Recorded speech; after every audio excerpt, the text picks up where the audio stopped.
बाल्यकाल में ही अपनी बुद्धि को स्थिर किया और व्रत ले लिया कि मैं विवाह नहीं करूंगा, एकाग्र रह करके एकांत में ही प्रभु का भजन करूंगा। अच्छी संगति है।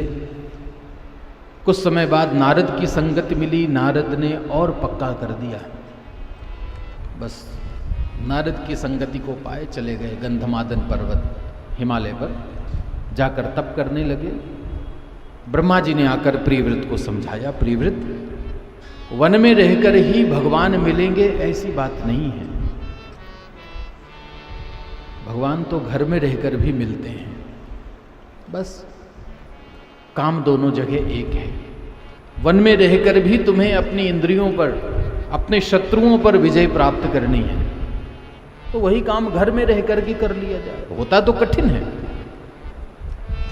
लेकिन गृहस्थ में रहकर इस गृहस्थ आश्रम को ही काम, क्रोध, लोभ, मोह इत्यादि शत्रुओं से यदि सुरक्षित कर लिया जाए तो घर में रहने वाला, गृहस्थ में रहने वाला साधक भी भगवान के दर्शनों का अधिकारी होता है। ब्रह्मा जी ने उपदेश किया, प्रियव्रत ने ब्रह्मा जी की बात स्वीकार कर ली, विवाह किया, पुत्र हुए। ज्येष्ठ पुत्र का नाम था आग्निध्र।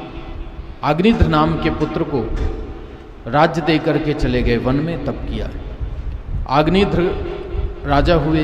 पूर्वचित्ती नाम की एक अप्सरा के साथ इनका विवाह हुआ। पूर्वचित्ती मतलब हमारे पूर्व जन्म की जो वासनाएं हमारे चित्त में चिपकी हुई हैं, उसको पूर्वचित्ती कहते हैं।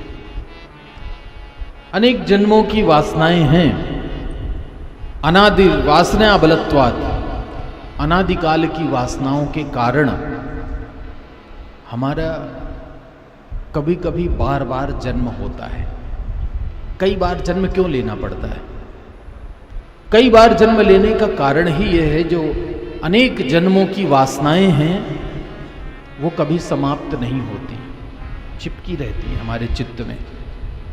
उन्हीं के कारण जन्म लेना पड़ता है। ध्रुव जी ने भगवान से पूछा कि प्रभु, मैंने तो बड़े स्वस्थ मन से आपका भजन किया था, फिर आपने मुझे ये 36,000 वर्षों का राज्य क्यों दे दिया? भगवान ने कहा, ध्रुव जी, ये तुम्हारे पूर्व जन्म की वासना है। विष्णु पुराण की कथा आई है। भगवान ने कहा, ध्रुव जी, पूर्व जन्म में तुम एक ब्राह्मण बालक थे,